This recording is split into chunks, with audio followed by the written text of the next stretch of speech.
Dear child, I didn't mean to upset you. I know sometimes I can be paranoid, but I don't want you around that bunch. I've looked into the eyes of your 7 friends and grew concerned about losing you. Mary, Al, Coco, the twins Toby and Nick, Macy, and Rowan are not your friends. Dear son, Mary, I remember the first time the Janes moved next door. It was on April 20th, 1996. There she was, Mary Jane, with her beautiful green dress and a gorgeous smile. She was truly smoking. I didn't mind Mary at first because she would always put you to sleep, feed you, and help you with your anxiety. Really, you would feel at peace whenever you were with her. And wow, I've never seen you laugh so much around anybody as much as you would around her. But that was always the scary part about Mary Jane. She was so good at pleasing you where you couldn't see how she was hurting you. Ever since you two have been hanging out, you've lost all your urges to do anything else. Whenever you get bored, you go to her. Whenever you get money, you go to her. Whenever you want to cry, you go to her. You stop fighting back all your problems because she makes it seem as if you have nothing to fight. She calls it inner peace, but I call it running away. Funny thing is, the more she would help you with your anxiety, the more anxious you'd get. And don't start this argument that you can stop anytime you want, because you've been saying that, and I still catch you there every day, sometimes multiple times a day. Dear daughter, Al, I know you and Al have been dating since you turned 21, but I don't think he's the one for you. I see him literally everywhere I go. The store, gas stations, restaurants, even with Mary Jane. I've heard stories about how abusive Al can get. He's ruined a lot of people's lives and households. I know you've told me he's the only one to give you enough courage to say what you want to say, speak in groups, courage to do the things you would normally do. But what good is it when at the end of the night, you two always get into a fight because he makes you feel like shit? I'm sorry if I'm being hard on you, but I'm still very scarred from the last time he abused you. My poor daughter, your makeup was mucky and your hair was messy. He punched you so hard in your stomach you vomited twice, crying, "Daddy, my liver hurts." Oh, I forgot. You don't even remember because you blacked out after. Look, I'm not saying it's easy to just get up and leave him, because I am aware of how relaxed, happy, and buzzed he makes you feel. The memories, food, music you've shared with him. But I know he gives you headaches, and in the long run, will it be worth it? Don't get me wrong, he's good looking. Just leaves a bad taste in my mouth. P.S. What's his nationality?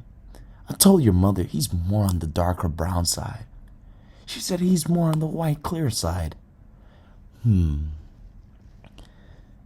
he's just mixed. Dear daughter, Coco, I don't like that Colombian white girl you're always sneaking around with. You're willing to sacrifice everything to get in touch with her. But what is she giving you in return? 15 to 30 minutes of her time and having you beg for her to stay longer? She's not a true friend. She's using you for your money. She's manipulating you. I don't care if she makes you feel invincible. You're still not made of steel and she's still not made of bricks. I don't want to see her cooking in my kitchen again or anywhere inside my house because I fear I will have no choice but to grab her by the nose until she rushes out. Next time you want to blow money on her, leave my card at home.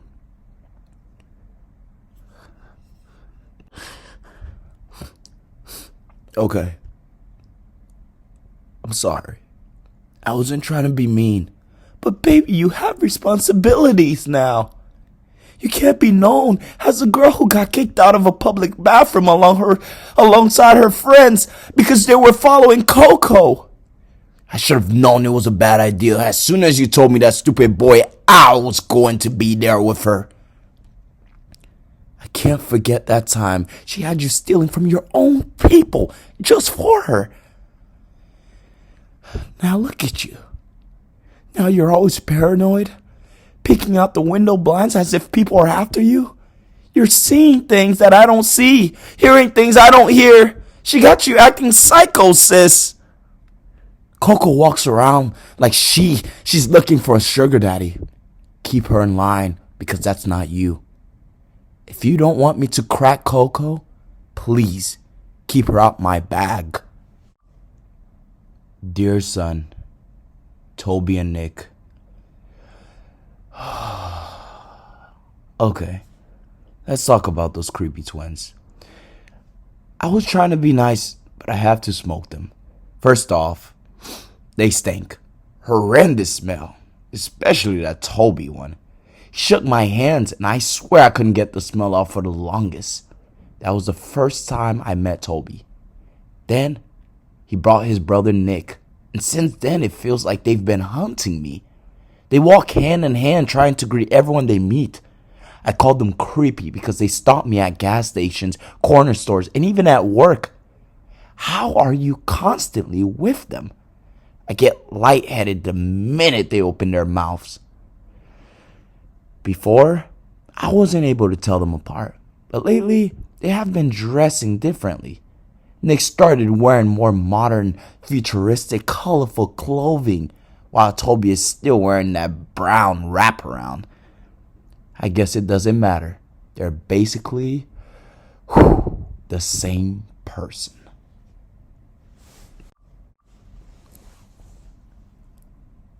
Dear child, Macy. I didn't want to get into Macy. I have to confess, I am obsessed with her. She's like a disease that heals me, a poison that tastes so good. She's like a drug, but nothing like your other friends. The way she walks in those heels with her dark red lipstick and glistening red nail polish. A beauty during the day, but a lot hotter at night. Truth be told, I've known her since I was 7, and I fell in love with her at the age of 18. She's never been one to care about age differences, even before you. Anyway, since meeting her, I felt trapped, like being trapped in a tight hole, and you're only going in deeper and deeper, and it gets harder and harder the more you try to get out. Macy will have you question your roles and positions. She's turned priests into sinners and dogged out missionaries into her style. I can list about 69 more things, but I don't want to get into her interaction with religion. I'm worried because she's always on my mind, and dreaming about her only makes it harder. When I'm in group, I want her. When I watch TV, I see her. When I'm alone, I can feel her. The problem is, when I have her, I can't let her go. She possesses everything I look at, from clothes, toys, and even food. She's a celebrity too. She's known all around the world. Doesn't help hearing her in almost every song I listen to. Some people pay big money just to see her for a short period of time. There's even some still hoping to meet her in person. Remember, kid, Macy isn't always the nicest. She's full of gifts and surprises, sometimes bad ones. Those bad ones can hurt like a pain in the ass, a punch to the groin, and she can even get you killed. To wrap it up, always keep yourself protected around her to avoid any bumps down the road. The biggest pain she's ever brought to me was blurring my vision. She blurred my vision between what is love and what is lust. Hell, that woman will make you bleed, cry, spit, scream, scratch, sweat, fart, barf, pee, and even shit yourself, but hell, she won't stop coming until you fucking come. But dear child, the best gift Macy has ever given me was you.